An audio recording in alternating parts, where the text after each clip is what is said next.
아멘. 하나님이 우리를 창조하셨을 때는요, 분명히 관계를 맺는 창조 질서와 관계의 원리들을 주셨습니다. 우리는 관계 속에서 살아가게 되어 있습니다. 하나님이 우리에게 허락하신 관계를 생각해 보면 그 관계의 원리 가운데 정말 중요한 것이 바로 순종과 사랑임을 우리가 처음부터 하나님이 창조하셨던 그 순간부터 알게 됩니다. 사람은 하나님에게 순종을 하고 하나님은 인간을 사랑하십니다.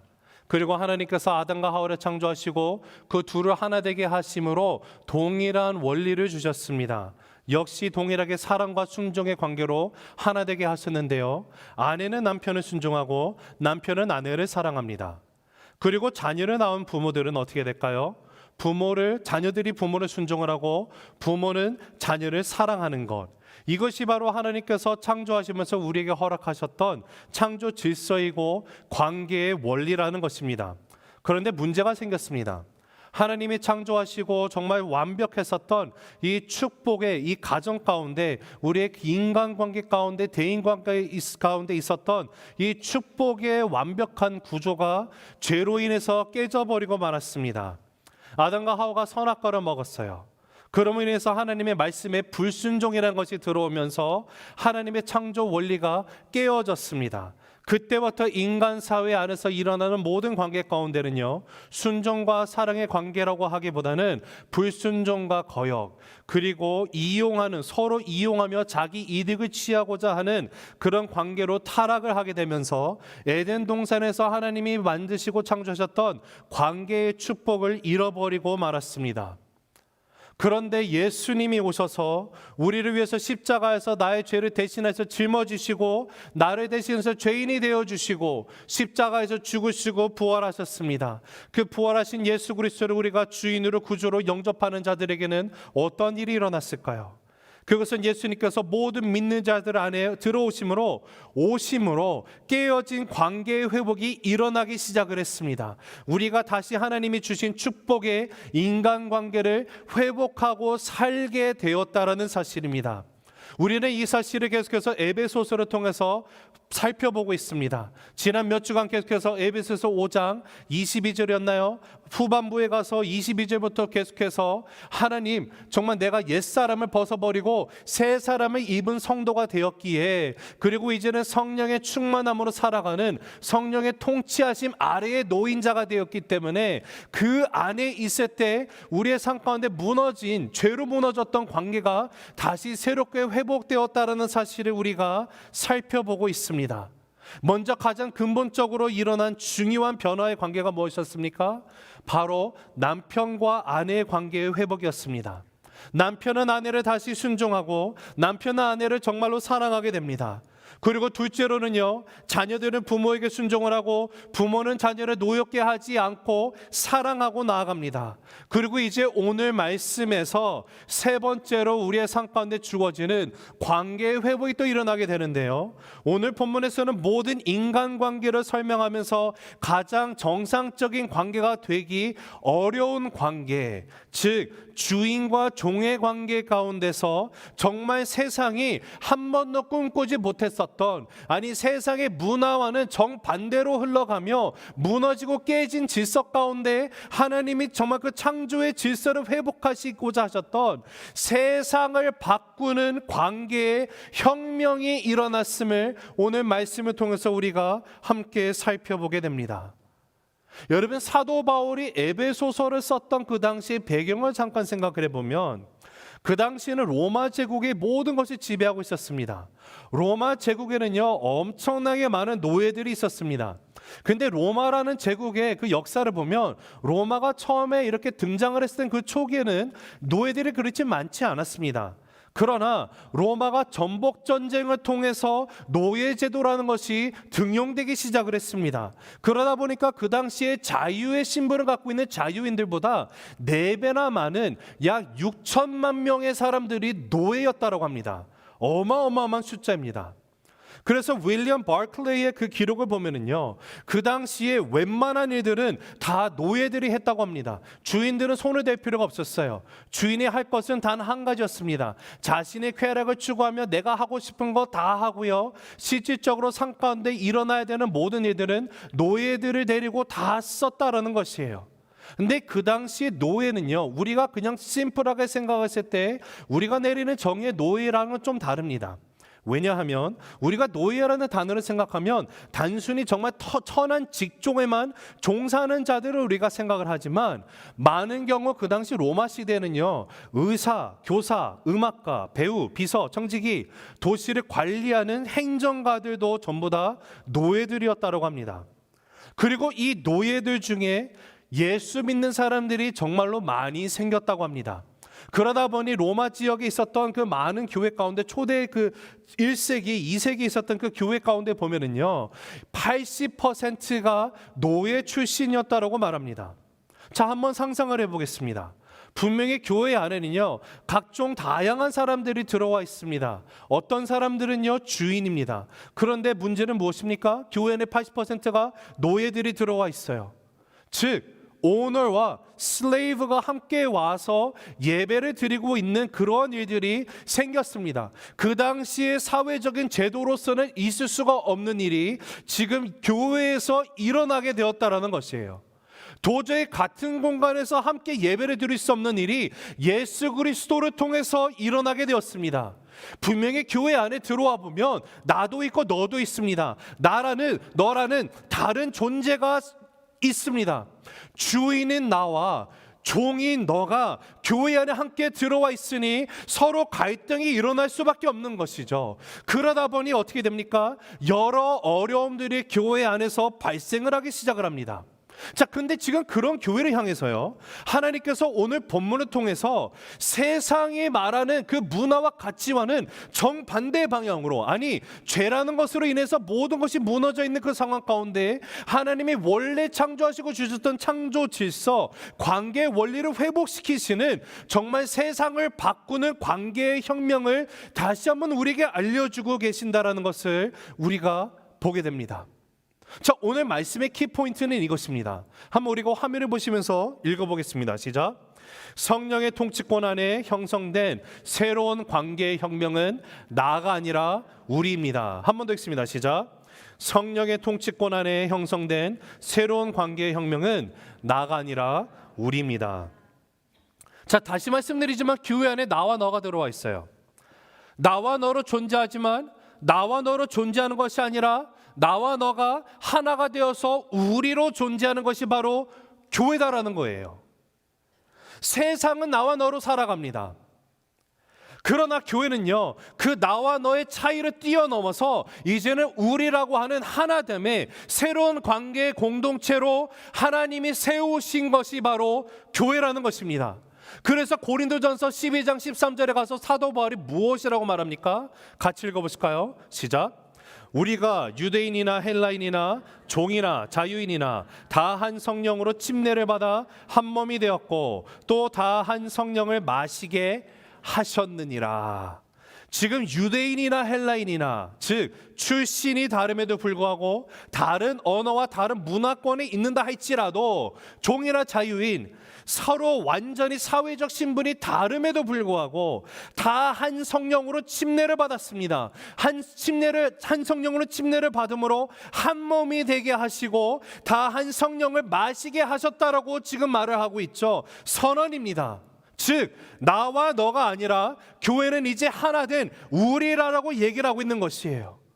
여러분, 이러하듯이 복음에는요 능력이 있습니다. 예수 그리스도를 구주로 영접하는 순간 나의 삶 가운데 일어나는 1차적인 변화는요, 내가 더 이상 죄인이 아니라 내가 더 이상 죽어야 되는 존재가 아니라 이제는 정말 예수 그리스도로 인해서 내가 구원받고 거듭나서 하나님의 아들이 딸이 되는 그 1차적인 변화가 있습니다. 그러나 거기서 그치는 것이 아니라 2차적으로 또 일어나는 변화가 있는데요, 이제는 나를 통해서 주변에 있는 관계가 다시 회복되는 변화가 일어난다는 것입니다. 세상이 바뀌게 되는 혁명이 일어나게 된 것입니다. 여러분, 로마 제국이 어떻게 크리스천 나라가 됐습니까? 그 당시 사회제도와는 정말로 죽었다 깨어나도 일어날 수 없는 일이 그리스도 안에서 하나가 되는 역사, 주님이 그 창조하셨던 그 창조의 본연의 모습으로 돌아가는 관계들이 회복되는 그 모습을 통해서 나라가 주님 앞에 돌아오게 되었어요. 세상을 바꾸는 혁명이 어디서 일어났는가 생각하면 바로 예수 그리스도 안에서 일어났다라는 것입니다. 그리고 그 일어난 혁명은 이제는 계속해서 오늘날도 저와 여러분을 통해서, 교회를 통해서 하나님은 계속해서 이루어 가실 줄 믿으시길 간절히 바랍니다. 자, 그러면 세상을 바꿀 수 있는 이 관계의 혁명은요, 어떻게 일어나게 된 것일까요? 어떻게 하면 우리가 또한 오늘날 이 땅에 예수 그리스도 오시기 전까지 계속해서 이 회복을 이루어 나가고 새로운 관계를 형성하고 나갈 수 있을까요? 오늘 본문을 통해서 세 가지를 살펴보겠습니다. 첫째, 하나됨의 시작은요, 그리스도입니다. 같이 읽습니다. 시작. 하나됨의 시작은 그리스도입니다. 한 번 더 읽습니다. 시작. 하나됨의 시작은 그리스도입니다. 자, 5절 말씀인데요, 한 목소리 읽으실까요? 시작. 종들아, 두려워하고 떨며 성실한 마음으로 육체의 상전에게 순종하기를 그리스도께 하듯 하라. 자, 지금 에베소 교회 안에 서로 다른 사람들이 모였는데 달라도 너무 다릅니다. 왜냐하면 종과 주인이 함께 모여 있어요. 그런데 여기 나오는 이 종이라는 단어는요, 내가 뭔가 고용해서 쓰는 종이 아닙니다. 왜냐하면 헬라어를 보면 이게 둘로스가 쓰여 있어요. 둘로스라는 단어가 나와 있는데 이 둘로스라는 단어가 신약에 한 약 130번 정도 쓰이는, 많이 나오는 단어예요. 많이 등장하죠. 그런데 이 둘로스는요, 문자 그대로 노예를 뜻합니다. 한 자료를 찾아보니까 이 단어에 대해서 어떻게 말했냐면요, 가장 낮은 신분으로서 배에 묶여서 노를 젓는 노예를 둘로스라고 불렀습니다. 즉 지금 이 배에 묶여서 노를 젓는다는 것은요, 배의 일부가 돼 있는 그냥 부속품이라는 거예요. 이것을 둘로스라고 불렀어요. 노를 젓는 종, 즉 나는 없는 거예요. 나는 존재하지도 않습니다. 나라는 존재는 있을 수가 없습니다. 나는 그냥 배의 일부로서 그냥 움직이는 겁니다라는 의미예요. 지금 오늘 본문에 나오는 이 종이라는 단어가 바로 이 노예라고 번역된 둘로스입니다. 다시 말씀드리지만 종을 말하면요, 고용된 존재라는 뉘앙스가 있지만 여기서 말하는 둘로스, 노예는요, 소유의 존재입니다. 그 당시 노예들은요, 사람을 취급하지 않았어요. 물건으로 취급했기 때문에 돈으로 가격을 매기고 노예를 사기도 하고 마음에 안 들면 팔기도 합니다. 그리고 그런 노예들과 지금 어떤 일이 일어났습니까? 이런 물건과 같은 노예들과 노예를 부리는 주인들이 함께 교회 안에서 만나서 예배를 드리고 있는 거예요. 정말 극과 극입니다. 함께 할 수 없는 극이 만났으니 교회 안에서 갈등이라는 것이 일어나지 않는 것이 기적이겠죠. 자, 그런데 지금 그 주인과 종이 교회라는 곳에서 함께 만났는데 교회 안에서 일어나는, 교회 안에서 선포되고 있는 새로운 가르침이 있었다라는 거예요. 그 당시 사회적인 문화와 정말 그 사회 구조와는 정반대로의 가르침이 있었다라는 것이에요. 혁명적인 가르침이 있었다라는 것이에요. 더 이상 높고 낮음이 없습니다. 주인과 종이 없어요. 자유인과 종이 아닙니다. 우리는 다 한 형제, 한 자매로서 한 가족이 되었다라는 것이에요. 이러한 가르침과 외침이 있는 교회 안에서 있다 보니 정말로 좋아하기 시작을 합니다. 신이 났어요. 누가 신났을까요? 종들이 너무도 신이 난 거예요. 야, 우리 하나래, 당신이 나의 주인, 주인 일로 와. 동급이라니까, 동급. 유, 나 형제. 미, 너 자매. 죄송해요, 제가 한국말 영어를 하다가 이게 헷갈려서 지금 이렇게 돼 있는 거예요. 여러분 상상해 보시기 바랍니다. 종들은 좋죠. 야, 이 완전히, 야, 역시 교회 예수 그리스도 할렐루야. 그래, 맞아, 다 공평해야지. 그런데 문제가 뭐냐면 동등함을 얘기하다 보니까 종들이 주인을 막대하기 시작을 하는 거예요. 근데 그동안 그런 삶을 살아보지 않은 주인들은요, 너무도 기가 막히기 시작하는 거예요. 종들이 말을 듣지 않습니다. 힘듦이 오게 돼요. 그런데 지금 교회 안에서는요, 분위기가 우린 다 하나, 한 가족이다 보니까 교회에서는 어떻게 하지 못하고 교회 밖에 나오면 어떻게 하면, 야, 이제 벼르는 거예요. 그래, 일로 와봐. 종을 더 핍박하고 있는 거예요. 핍박을 하면서 더 고통으로 종들을 몰아넣기 시작을 하다 보니 교회가 시작이 되었는데 그 안에서 갈등이 더 심해지고 어려워지기 시작을 했다는 것을 우리가 오늘 말씀을 통해서 보게 됩니다. 지금 그런 그 상황 가운데서 오늘 말씀에 뭐라고 이야기하냐면 두려워하고 떨며 성실한 마음으로 순종하라고 말하고 있어요. 자, 종의 입장에서 한번 생각해 보겠습니다. 아니, 교회를 왔더니 분명히 하나라고 하면서 분명히 주인도 나도 하나, 한 가족, 한 형제 자매라고 하면서 갑자기 나보고 두려워하고 떨며 성실한 마음으로 순종하래. 야, 이거 완전히 뭐지? 여러분, 종들이 억울해지는 거예요. 자신의 늘 눌려 있었거든요. 늘 고통 가운데 있었거든요. 근데 이제 교회에 와서 예수님을 만나다 보니까 그 눌림이, 고통이 이제 자유를 누리게 됐다는 거예요. 그런데 그런 상황 가운데서 상전들을 대할 때 두렵고 떨리는 마음으로 바라보고 나가라고 하는데, 여러분, 평생을 그렇게 살아가는 노예인 종들에게 이렇게 말하면 그들의 마음이 어떨까요? 자, 근데 지금 오늘 말씀 가운데 종들로 하여금 너희는 상전을 두렵고 떨리는 마음으로 날마다 바라보고 살아간 존재야 라고 말을 하는 걸까요? 성경은 그렇게 말하지 않습니다. 너희가 순종을 하며 살아가는 그 순종이 너희 육체의 주인인 상전을 위한 순종이 아니라 우리를 하나 되게 하신 예수 그리스도 안에서 내가 예수 그리스도께 하는 순종의 모습으로 나타나는 것이 나의 삶 가운데 있는 그 주인들에게 순종함으로 나타나게 된다라는 것을 말합니다. 즉, 나와 너를 뛰어넘어서 우리가 되는, 세상이 감당치 못하는, 이해도 할 수 없는, 정말로 이건 말도 안 되는 관계 혁명이 일어나는 길이 있는데, 그것은요, 그 중심에는 그리스도밖에 없다라는 것을 지금 이야기하고 있는 거예요. 여러분, 종과 주인은요, 거리가 멀어도 너무 멉니다. 하나가 될 수 없어요. 그러나 종이나 주인이나 서로를 향해서 그리스도로 하나가 되어질 때 나라는 주인이, 너라는 종이 그 사이에 십자가가 존재하게 되므로 이제는 우리가 함께 하나가 되며 존재할 수 있게 되는 것, 이것을 말합니다. 그러하기 때문에 이제는 그리스도가 우리 사이에 있을 때 나와 너를 뛰어넘어서, 나이가 많고 적음을 뛰어넘어, 많이 배웠든 못 배웠든지를 뛰어넘고, 미국에 오래 살았든 오래 살지 못했던 이런 거 다 뛰어넘고요, 내 가치관이 이렇든 저렇든 다 뛰어넘어서 이 모든 것을 초월해서 우리는 이제 하나로서 온전한 교회의 모습으로 살아가게 되었다라는 것이에요. 그러하다 보니 나의 삶 가운데 나타나는 그 패턴이 뭡니까? 모습이 뭐예요? 당연히 순종하는 거예요. 두렵고 떨리는 마음으로. 왜요? 예수 그리스도에게 하는 것이기 때문에. 여러분, 우리가 사도행전 2장을 가면 초대교회에 대한 이렇게 설명이 나오죠. 그림을 그려줍니다. 어떠한 모습이었는지. 근데 정말로 완전한 우리가 되어진 교회의 모습을 이야기를 하는데, 한번 같이 읽어보실까요? 사도행전 2장 44절부터입니다. 시작.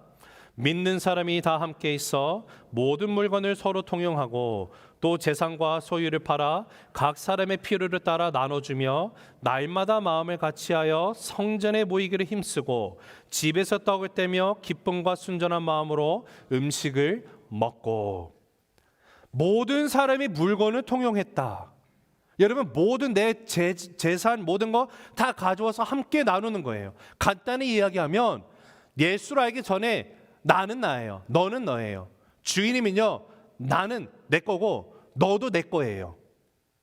종이면요, 너는 너 거고 내 건 왜 네 거니? 이렇게 되는 거예요. 근데 저 예수님을 믿고 나가니까 어떻게 돼요? 무슨 일이 일어나는 거예요? 함께 하나가 돼서 모든 것을 같이 나누는 거예요.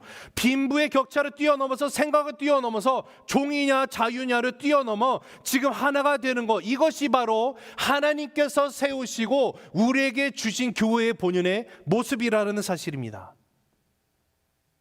그렇게 초대교회의 모습을 가졌더니 어떤 현상이 일어났는가? 자, 결과로 현상적으로 나타나는 거죠. 그것이 바로 47절에 나와 있는데 열매 결과가 이렇습니다. 같이 읽습니다. 시작.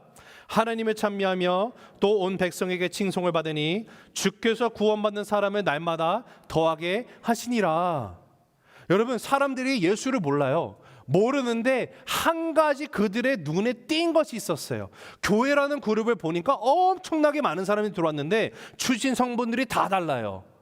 다 다른데 어떻게 함께 하나가 돼서 이렇게 예배를 하고 교제를 할 수 있지? 그뿐만 아니라 모두가 같이 와서 함께 모든 것을 나누고 나갑니다. 이 모습을 보다 보니까 세상 사람들이 부러움이 생기는 거예요. 야, 내가 예수는 잘 모르겠는데 저 사람들 보니까 와, 정말 나도 저기 혹시 이렇게 구성원이 될 수 있을까? 사람들로 하여금 칭송을 받게 되는 거예요. 그 결과 하나님이 어떻게 하십니까? 예수를 알지 못하는 사람의 숫자를 날마다 증가시켰다라는 것이에요. 즉 예수의 십자가 때문에 나와 너의 차이점을 극복하고 우리가 되어지는 그 교회로 이 땅 가운데 존재하게 된다면 오늘 사도행전 2장 47절에서처럼 아니 44절에서부터의 그 교회의 모습처럼 우리 새생명교회 또한 우리가 진정으로 하나됨의 모습으로 물론 모든 것은 다르지만 예수 그리스도 안에 하나가 되어서 한 가족으로서 이렇게 살아갈 때 세상에 주로 알지 못하는 영혼들로 하여금 예수 그리스도를 인정하게 되고 주님을 알고자 우리와 함께 신앙생활을 삶을 나누고자 하는 그런 모습으로 회복되는 새생명교회 되시길 간절히 주님의 이름으로 축복합니다. 자, 오늘 말씀 가운데 나오는 두 번째는 뭘까요? 눈가림이 아니라 신실함입니다. 같이 읽습니다. 시작. 눈가림이 아니라 신실함입니다. 한 번 더 읽습니다. 시작. 눈가림이 아니라 신실함입니다. 자, 6, 7절 말씀인데요. 같이 읽으실까요? 시작. 눈가림만 하여 사람을 기쁘게 하는 자처럼 하지 말고 그리스도의 종들처럼 마음으로 하나님의 뜻을 행하고 기쁜 마음으로 섬기기를 주께 하듯 하고 사람들에게 하듯 하지 말라. 아멘. 즉 나와 너였는데 나와 너 사이에 예수 그리스도가 플러스로 더해지다 보니까 우리가 하나가 되었어요. 그리고 이제 우리가 되어서 살아가는데 가장 필요한 우리의 삶의 모습이 무엇인가 하면 신실함이라는 거예요. 지금 종들이 주인에게 순종하는 것에 대해서 계속 얘기합니다. 아까 5절에 보면은요, 두렵고 떨리는 마음으로 종들아 너희 상전들에게 순종하고 나아가라고 말합니다. 즉 5절에서 8절까지 내용을 쭉 보면요, 거기 나와 있는 주동사는 하나. There's only one main verb, and that is to obey in verse 5. And so everything else that follows after in 6 and 7 and 8, it's only participles. That actually it helps to understand what this main verb is talking about. 주동사는 5절에 나와 있는 순종함 하나뿐이에요. 6절에서부터 나와 있는 6절 7절의 내용은요 다 분사로 구성이 되어 있습니다. 즉 순종을 하는데 어떻게 순종하는가 보니까 지금 눈가림만 해서 사람을 기쁘게 하는 자처럼 하지 말라고 말합니다. 이런 거겠죠. 서로 앞에서는 아이고 형제님, 아유 자매님 잘 오셨습니다. 아우 너무 뵈니까 너무 좋습니다. 예배 끝나고 돌아가 아이 참 저 머리 피도 안 마는 것이 말이야. 인사도 제대로 안 하고 내가 맨날 먼저 해야 돼. 이러지 말라는 거예요. 아니면 우리가 함께 모여서 우리가 함께 같이 찬양합시다. 주님 앞에 찬양하고 예배하면 나가요. 예배 끝났는데 아우 안녕히 가세요. 아씨 노래도 못하는데 그냥 목소리만 커가지고 아우 시끄러워 죽겠어. 이러지 말라는 거예요. 하나님이 찾으시는 하나님이 말씀하시는 신실함이라는 것은요 앞에서 하는 행동과 뒤에서 하는 행동이 일치함을 말합니다. 같은 거예요. 그러하니까 신실함이라는 것은 사람을 기쁘게 하는 눈가림이 아니다. 그리스도의 종들처럼 마음으로 내 속에서부터 하나님의 뜻을 행하고 기쁜 마음으로 하나된 마음으로 섬기기를 누구에게 하듯 하고요 주께 하듯 하고 사람들에게 하지 말라고 말합니다. 지금 이 모든 것이 분사로 되어 있어요. 다른 것을 뜻하는 것이 아니에요. 5절에서 순종하는데 어떻게 하라라고 설명해 주는 분사들입니다. 우선 종들은요 자기들의 상전을 섬길 때 주님을 섬기듯 섬겨야 합니다. 예수를 믿는 노예들은요, 사람의 종이기 이전에 우리는 주님의 종이기 때문에 내가 정말로 하는 모든 일 가운데 신실함으로 나아가는데, 이 하는 모든 것을 지금 누구에게 하듯 하는 거라고요? 주께 하듯 하는 것이기 때문에 그래요. 사람에게 하는 것이 아닙니다. 또 마음으로 섬기는 것은 무엇을 뜻할까요?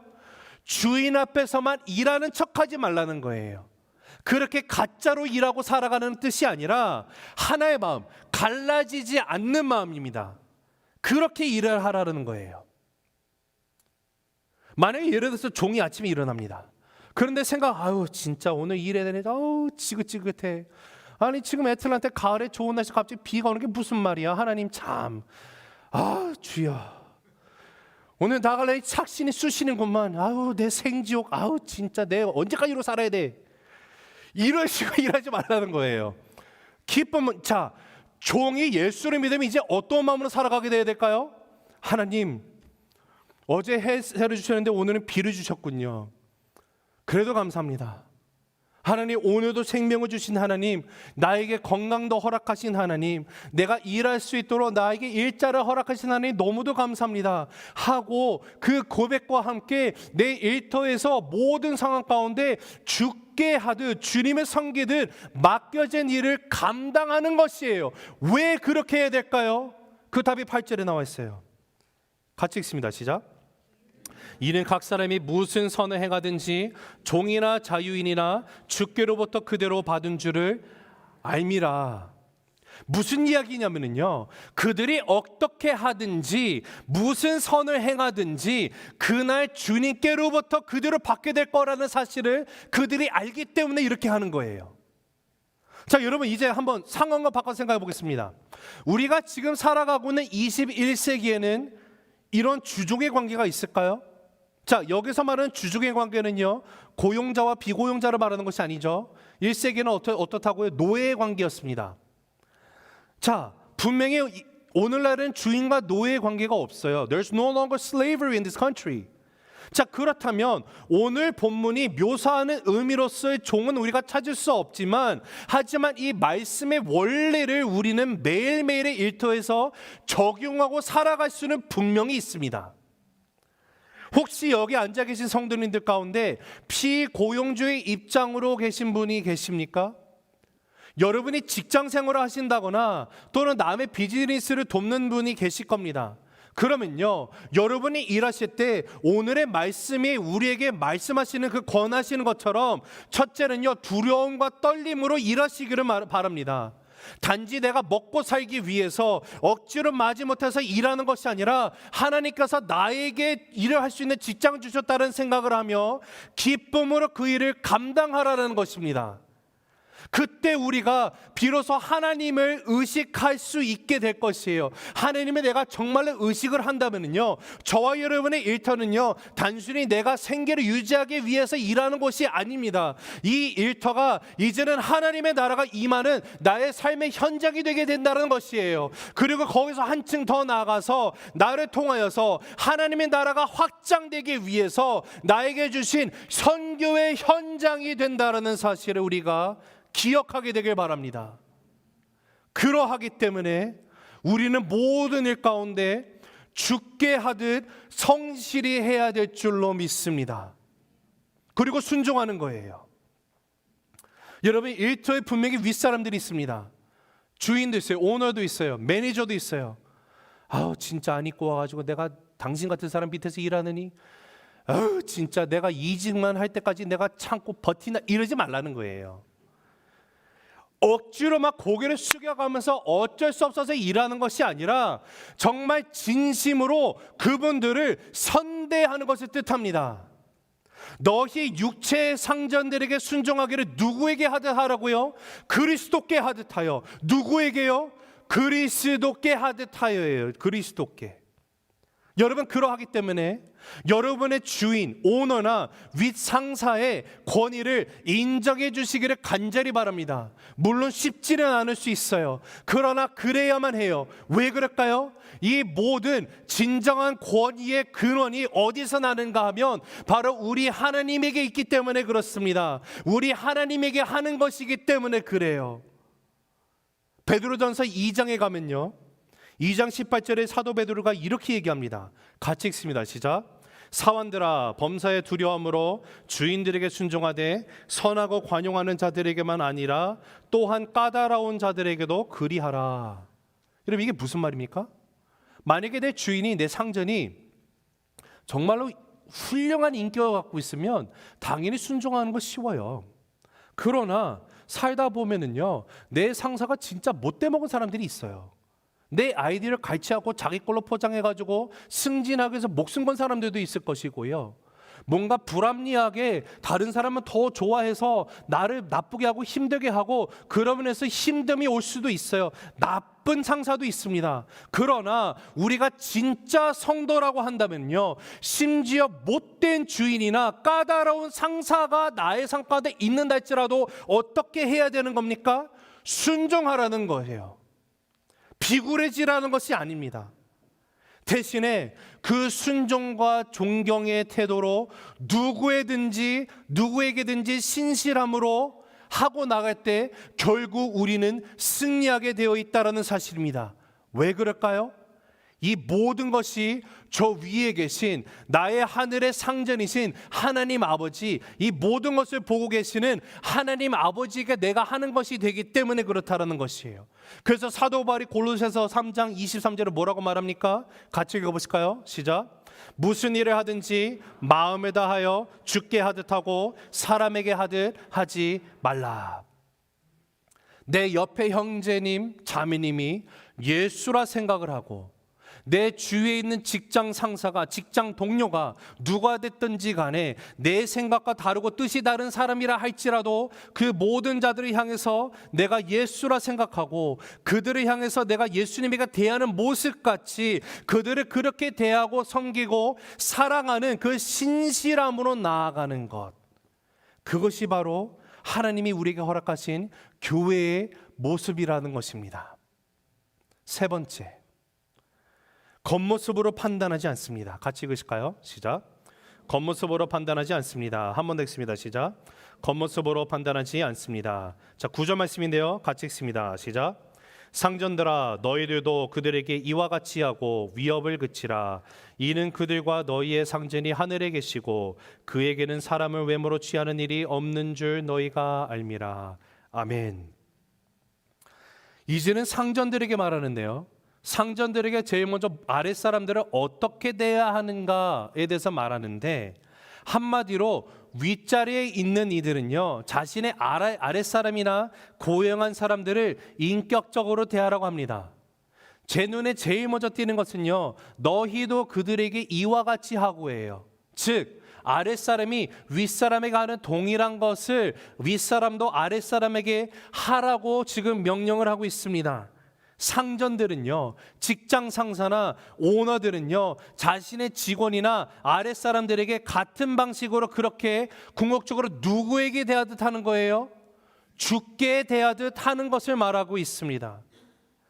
여러분, 혹시 여기 계신 우리 성도님들 가운데 비즈니스를 하시는 분 계십니까? 비즈니스를 하시고 계실 때 같이 일하시는 분들을 보면서 혹여나 아유, 저 사람은 어쩜 저렇게 능력이 없어서 내 밑에서 이렇게 일하냐라고 생각하지 마세요. 그런 이상한 생각이 드시면 다 버리시기 바랍니다. 나는 뭘 좀 가져서 내가 이렇게 일하고 내가 그냥 아유 도와주는 이런 생각도 하지 마세요. 소유의 많고 적금 때문에 막 무시하고 비인격적으로 대하면서 그러면 안 된다라는 것이에요. 오히려 오늘 말씀은 분명합니다. 상전들도요, 오너들도요, 저 위에 계신 하늘의 상전이 계신다라는 거예요. 우리의 모든 것의 상전 대신 하나님 아버지를 의식하고 동일하게 아랫사람들을 인격적으로 대하라 분명히 명령하고 있습니다. 그러하기 때문에 사랑하는 성도 여러분, 혹여나 여러분이 비즈니스를 오너하고 계신다고 하면은요, 혹시 다른 분들보다 조금 더 높은 직책에 계신다고 한다면은요, 그러하다면 여러분의 아랫사람들 종업원들을요 더욱더 존중하고 더 인격적으로 내가 그리스도께 대하듯이 대하고 나가는 성도 되시길 간절히 바랍니다. 왜 그래야 됩니까? 우리에게 주신 권위의 근원이 누구에게서 난다고요? 하나님 아버지, 하나님께 하는 거예요. 누구나 저 위에 상전이 있어요. 하나님을 기억하기 때문에 나 또한 내가 어느 위치에 있는다 할지라도 늘 하나님 아버지를 기억하며 겸손함으로 아랫사람을 대하는 것이 바로 오늘 본문 가운데 우리에게 주어지는 명령입니다. 여러분, 세상은요, 눈에 보이는 것으로 사람을 판단하죠. 얼마나 배웠는지, 얼마나 가졌는지, 얼마나 세상의 것을 많이 갖고 있는지 눈에 보이는 것들로 사람을 매깁니다. 점수를 매겨요. 여러분, 스펙이라는 거 아시죠? 사람마다 스펙을 쌓아야 된다. 근데 여러분, 옛날에 이 스펙이라는 단어가 사람에게 쓰이는 단어는 아니었습니다. 왜냐하면 이 스펙이 스페시피케이션의 약자잖아요. 주로 컴퓨터 사양이나 어떤 기계를 살 때 이 물건이 어떠한 스페시피케이션이 있는지 그 스펙이 어떻게 되는지를 보는 거예요.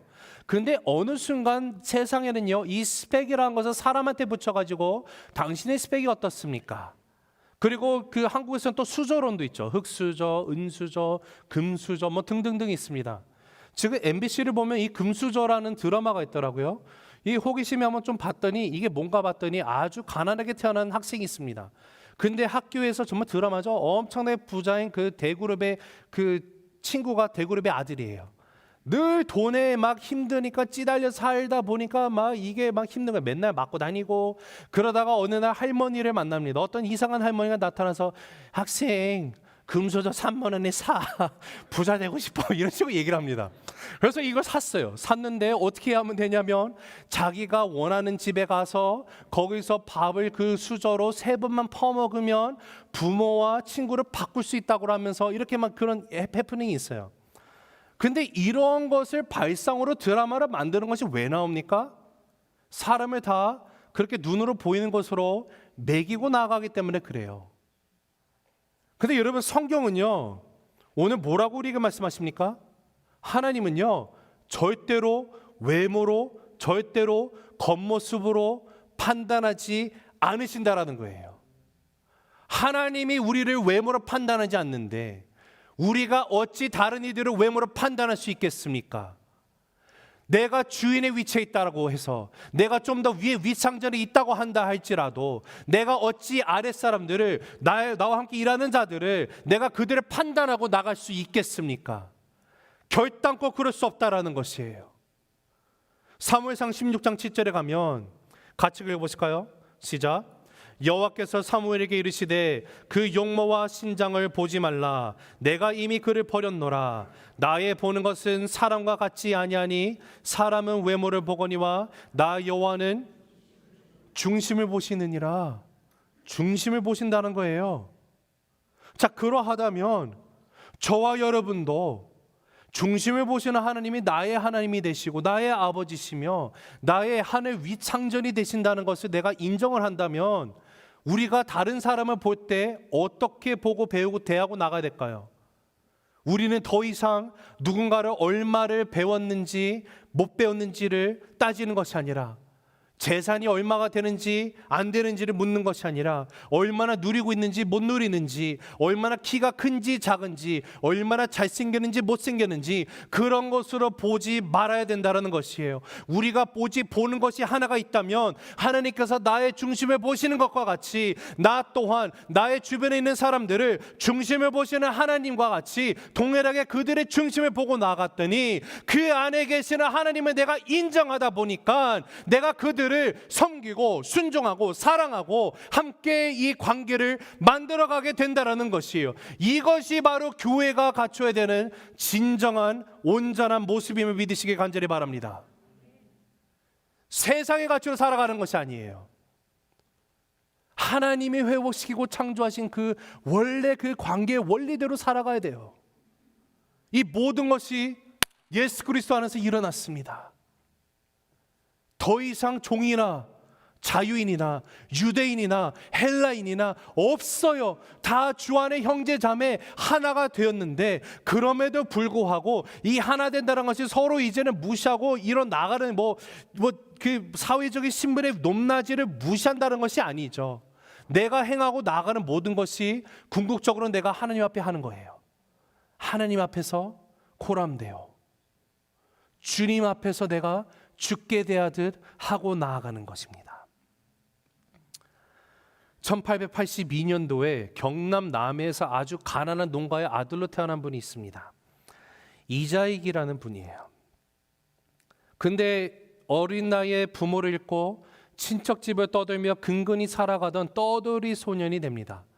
그러다가 17살이 되던 해에 전북 김제시의 대지주로 있었던 조덕삼 씨를 만나서 그 집의 마부, 종이 된 거죠. 마부로 살아가게 됩니다. 근데 조덕삼 씨는 자신의 집에서 마부로 일하면서 틈틈이 어깨 너머로 한글과 한자 공부를 하는 이자에게 성실함을 눈여겨봅니다. 근데 이들 사이에서 그들의 인연이 더욱더 끈끈해진 것은 미국 남장로교 루이스 테이트 선교사님이 그 지역을 지나가다가 이 둘이 그 선교사님을 만나게 되고 예수님을 그 복음을 듣고 예수님을 믿게 되고 세례를 받게 됩니다. 그리고 학교도 변변히 다니지 못했던 머슴 이자익과 주인인 조덕삼 씨가 합심하여서 1908년도에 약 27평짜리 오늘날 전북 문화재에 지정이 되어 있는 곳이기도 한데요. 27평짜리 금산교회라는 것을 세웁니다. 기역자로 되어 있는 교회예요. 그리고 이 두 사람이 함께 교회의 영수가 됩니다. 자, 영수라는 것은 직분인데 오늘날로 치면 집사급의 지도자입니다. 영수로 임명이 되었고 나중에 금산교회가 건축이 되고 난 후에 다음 해인 1909년도에 이제 교회 안에서 처음으로 장로를 선출하기 위해서 투표를 실시합니다. 근데 후보로 정말로 아이러니하게 이자익 씨와 조덕삼 씨가 함께 올라갔어요. 그때 교인들과 마을 사람들은 당연히 조덕삼 영수가 먼저 장로가 되리라고 생각했습니다. 왜냐하면 이자익은 마부거든요. 조덕삼이 주인입니다. 양반입니다. 상놈입니다. 그리고 이자익 씨보다 조덕삼 씨가 오히려 7, 9살이나 더 많습니다. 그런데 너무도 뜻밖의 결과가 나오는데 마을의 지주였던 조덕삼 영수를 제치고 그의 마부 이자익 영수가 장로로 추대됐어요. 자, 이 당시만 해도 양반과 상놈이 나눠져 있는 시대입니다. 더군다나 모든 걸 봐도 양반인 조덕삼 씨가 장로가 되는 것이 마땅했어요. 당연했습니다. 그 집의 마부가 이자익 씨가 장로가 되는 것은요, 말이 안 되는 거였어요. 그런데 이 마부가 장로가 되고 주인인 조덕삼 씨가 이제는 마부 밑에서 집사로 섬겨야 되는 상황이 벌어지고야만 것입니다. 그러다 보니 여기저기서 수근수근거리는 소리가 나는 것은 뻔하듯 뻔한 일이었습니다. 그때 조덕삼 영수가 그 자리에서 발언권을 얻고 금산교회 교인들에게 이렇게 인사를 했다고 합니다. 이 결정은 하나님이 내리신 결정입니다. 우리 금산교회 교인들은 참으로 훌륭한 일을 해냈습니다. 저희 집에서 일하고 있는 이자익 영수는 저보다 신앙의 열의가 대단합니다. 나는 교회의 결정에 순종하고 이자익 장로를 받들어 열심히 교회를 섬기겠습니다. 자, 이 말을 들은 금산교회 교인들이 조덕삼 영수에게 큰 박수를 보냅니다. 철저한 신분사회였던 당시 상황을 감안하면 정말로 놀랄 일이 교회 안에서 벌어지고 마는 거예요. 그러나 조덕삼 집사는요, 이를 불쾌하게 여기기보다는 이자익 장로를 집사 직분으로서 그가 더욱더 장로님을 잘 섬기고 나아가게 됩니다.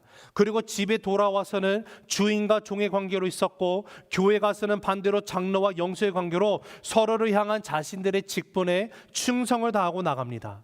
그러다 보니 교인들뿐만 아니라 마을 사람들이 조덕삼 장로의 이런 모습에 찬사를 아끼지 않게 됩니다. 나중에는 조덕삼 씨도 장로가 됐거든요.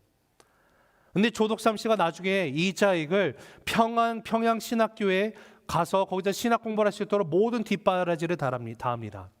그리고 1915년도에 이자익 씨가 신학을 마치고 목사 안수를 받게 되고 금산교회 담임 목사로 부임해 내려왔을 때도 이자익 목사님을 당회장 목사로 정중히 모시고 나갑니다. 이자익 담임 목사님과 조덕삼 장로님이 금산교회를 열심히 섬김으로 그 당시에 많은 교회가 또 개척이 되었다고 합니다. 근데 여러분 놀라운 것은요, 2005년도에 대전신학대학교에서 이자익 목사 기념관 현판식이 있었습니다. 그 행사에 참여한 2명의 인사들이 있었는데 다 많았지만 그 중에 둘이 누구냐면 조덕삼 장로의 손자되는 조세영 장로, 그 당시 국회의원이었습니다. 그리고 이자익 목사님의 손자되는 이기원 장로님, 한국의 유명한 고분자학 박사입니다. 이 두 분이 만났어요. 근데 그 만난 그 자리에서 공식석상에서 이기환 장로님이 조세영 장로님에게 허리를 굽혀 인사하며 이렇게 이야기를 합니다. 옛날에 우리 할아버지께서 주인을 참 잘 만났습니다. 할아버지께서 주인을 잘못 만났더라면 지금의 저희들도 없고 우리 할아버지도 안 계셨을 것입니다. 사랑하는 성도 여러분, 한 사람이요, 외모로 그 사람을 취하지 않고 하나님이 세우신 귀한 사람으로 받아들였어요. 자신을 낮추고 그 중심을 보고 그곳에서 헌신하며 섬기고 나아가는 모습으로 나아갔어요. 그랬더니 한국의 교회의 부흥을 이끄는 그리스도가 나타나는 일에 엄청난 일을 행하고 나아가는 데 쓰임을 받게 되었고요. 나중에는 그 후손들까지도 서로 감사하며 그렇게 그 축복을 누리며 살아가는 그런 모습이 되었다라는 것입니다. 여러분, 하나님은 교회를 외모로 취하지 않으세요. 중심을 보는 분이십니다. 약해도 힘들어도 아주 조그만 소자 속에 거하는 예수님을 우리가 바라보고 어린아이라 할지라도 그 어린아이도 내가 그리스도께 대하듯 나아가는 것이 바로 주님이 이 땅 가운데 세우시고 우리를 통해서 회복하고자 하시는 교회의 모습임을 우리가 믿음으로 고백하게 되길 간절히 바랍니다. 말씀을 맺습니다. 여러분, 세상은 나가 중요해요.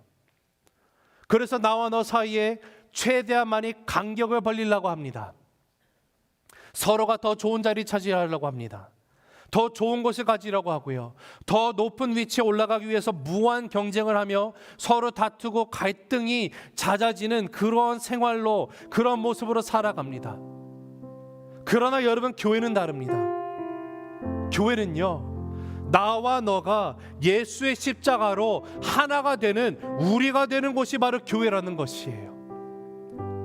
우리가 되어져서 이제는 눈가림이 아니라 신실함으로 서로를 대하면서 살아가는 것입니다. 그 사람, 내 안에 계시는 예수 그리스도, 그 상대방 안에, 내 주변에 있는 자들의 마음 가운데 계신 예수 그리스도를 내가 인정하고 나아가기에 주를 알지 못하는 영혼이라 할지라도 내가 주님을 대하는 것처럼 그들을 대하고 나아가는, 신실함으로 나아가는 모습으로 변하게 되게 됩니다. 그리고 세상의 가치로 살아가는 것이 아니라 세상이 말하는 것처럼 스펙을 따지면서 너는 이거 있고 내가 이거 있다, 내가 너보다 훨씬 더 나아, 이렇게 말하는 것이 아니라, 그러므로 나와 너를 가르는 것이 아니라 주님께서 보시는 중심, 그 중심을 바라보고 서로가 서로에게 그리스도께 대하듯 하며 함께 나아가는 것. 예수님께서 십자가에서 자신을 내어주시고 죽으심으로써 우리를 살리셨듯이 이제는 우리도 나의 것들을, 나의 세상의 가치관들을 철저하게 죽여서 서로를 살리고 교회를 살리는 길로 나아가는 것. 여러분, 이것이야말로 하나님께서 우리에게 허락하신 관계의 회복임을 믿으시기 간절히 바랍니다. 우리 새생명교회가 모두가 이제는 나와 너를 뛰어넘어서 그리스도 안에 하나가 되는 그 우리라는 것, 그 아름다운 교회로 그렇게 주님이 오시는 날까지 이 아틀란타 지역 가운데 온전한 성김과 사랑과 나눔과 그 교제의 모습으로 존재하고 나갈 때 주로 알지 못하는 많은 영혼들이 예수 그리스도 앞에 나오는데 쓰임받는 저와 여러분 모두 되시길 간절히 주님의 이름으로 축복합니다.